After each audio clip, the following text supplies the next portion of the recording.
Okay, hello everyone. Today we want to introduce about the physics. Introduce about the physics. In Taiwanese students. Lots of people we from junior high school will learn the. And when we are in the junior high school, we will learn some important topics like subjects, chemistry, and we will combine the chemistries and also the physics, and also maybe some student will interesting in their biologics. However, when we enter the Taiwan's high school, the first chapter is there were some this is a really important subject for us if you want to enter the colleges about studying about the engineers or maybe the physics or the physics or maybe the medicines, the medical science. You also all these things you will must be have you all these things you all these subject you got to focus on. So this is the I think the next channel, and we want to shows that how to interact with the students and also with the you can start in English, the studying physics by English, and also or combine some bilingual elements in these videos. Okay, so now, so this is a chapter one. The chapter one will focus on first topic is the introduction of the physics. Okay, so in the physics, we want to focus on the two information. Well, the first one is will be the scientific methods. So in the scientific means that is 科学方法. Okay, so this scientific method including that the two important methods. First one is the induction method, and the second one is the deduction method. Okay, so we first want to introduce what's the difference between these two different methods. So first, what we're talking about the induction methods. So it means that when we're starting this chemistries or baby, and we know that if we want to element 8 and plus and elements B, and you mix together.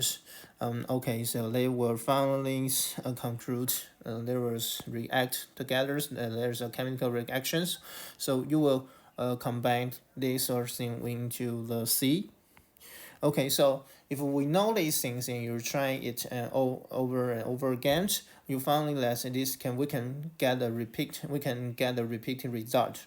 So these ideas means that we use lots of we use the thousands. We also do the experiment. We do lots of experiments, and finally we find some routing. We find some rules, and so this rule will conclude it into the ideas. So the do lots of experiments and finally into the rules, and we can get the results. So we will call this idea is the result, and also we can call this is the induction methods. So when we starting to the we starting the capital laws in the chapter 3, and we were talking about this the induction method can be using into the planetary motions, and also this idea can use is very famous in the chemistries. Okay, so this is the first about the induction methods. Okay, second, I want to introduce the deduction methods. Okay, so the deduction method means that if you want to use the mathematicals or maybe the maths, and you get some memories like maybe like uh, uh, this one. Okay, so we got the gravitation first. We know that and we some student will start to introduce that we know the two different mass will attract together. So the two different mass will attract together and you finally read this is mass 1 and this is mass 2, and the distance between these is the distance you will call r. And however, if you use these formulas, you use some ideas, you just use the mathematics to use this idea, and you finally there is some we get some experiment, and this experiment can prove the ideas. So we have two methods. The first one is we get the first we get the experiment first, and finally we will use all these experiment to come to conclude and result. Or maybe we can do the thing is that we use the mathematical formulas, and finally we can deduce the experiment. Oh, okay. So this all things actually is the scientific methods. Okay, so we can focus on is these ones. Okay, so when we know this, there are some lots of different methods. So and we want to we know that until now there's lots of the technologies, and all the technology actually needs very lots of the idea to help us do these things. So the first is the propose the problems, and the second is the establish the hypothesis, and also do some experiments manipulations, and also the data analysis, and finally the discussion and the conclusion. So we know that when we want to start some, we will focus on. I just address some a problem that is take some for examples like this one. This is the amount, and so here is the trees. Okay, so this is the trees, and the trees there will something will falling down. Okay, the falling down. So you see this. So if when you see this phenomenon, you want to try to do some explanation, do some explains about the phenomenon. So the first you got to propose the problems. Okay, so you propose the problems that why the objects were falling down. So if you want to explain these ideas, you got to establish the hypothesis.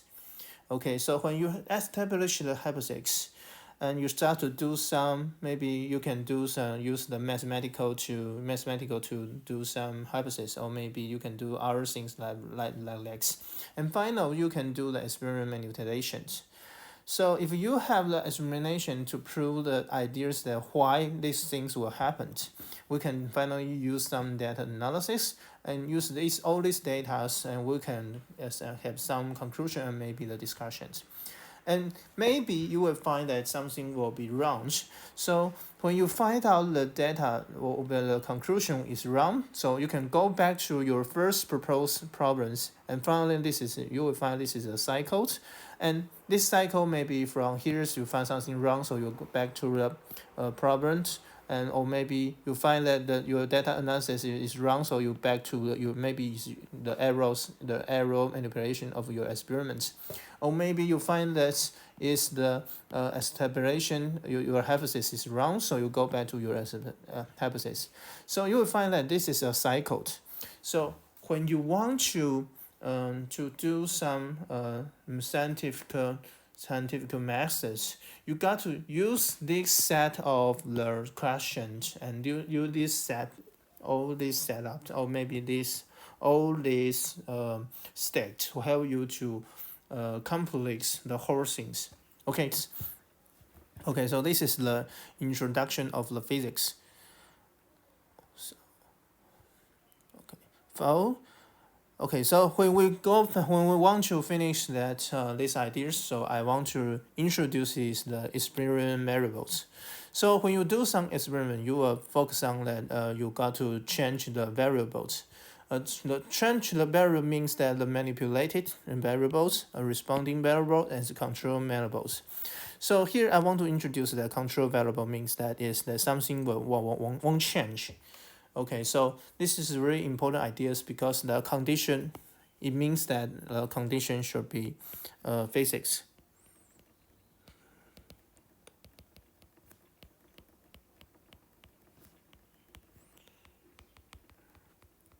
Okay, so if you try to condition like maybe the temperatures, the pressures, or maybe the moles and hours wise like this one, so you must be physics. or maybe if you didn't physics, you can now understand what is the man's variation, or maybe the man's factor to affect your ideas. And here is the manipulated and respondings. So what is the manipulated? Okay, so when we draw some, when we start to draw the skaters, okay, so when we start to draw the skaters diagrams like this one, and this is kinds of the manipulated variables in this x axis, and here is the y axis. So here's we will prefer to use the x or maybe the transversal axis into the we call the manipulated. And the responding variable means that you change something and you can get some response, and you will will reflect some important ideas in this one. Okay, so we usually really use the scattering diagrams like this one. So if we change something, maybe just like this is the we call the maybe, for example, this is the meters, and here is the times. So if you change the different times, you will get a different positions like this one. And also that when you want to try to describe the motions of the equations, you can use the different t and the velocities. So the different velocities will change. Okay, will change like this one. Okay, so this is really common experiment variables to experiment data to show us, and also can help us to understand what is the real things we can understand about the ideas and the moment.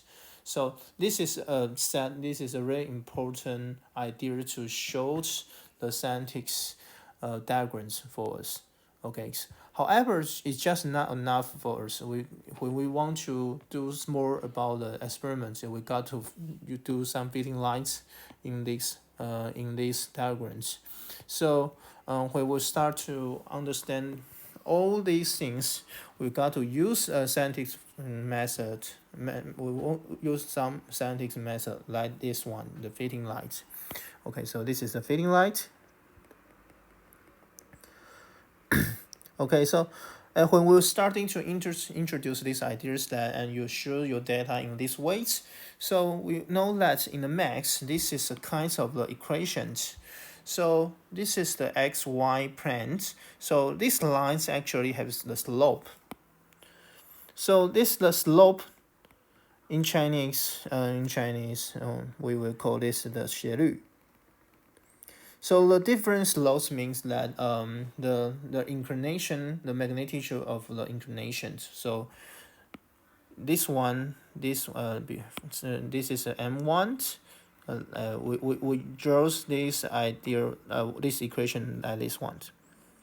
This is a m1 x minus plus a plus b, and also we change from this one, and this is the y is equal to the m2x plus 6.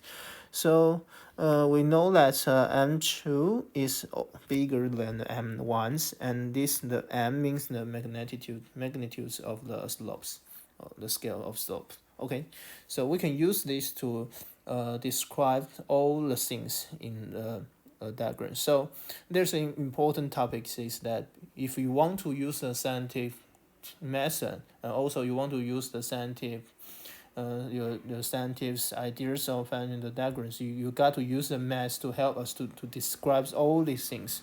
Okay. Okay, so so the first part we're talking about this what is the scientific method. So the next part we want to introduce that what is the physical quantities and the scientific notation. So this is our next movie click. So I will just want to end this world, and so you can just looking forward to the next movie click.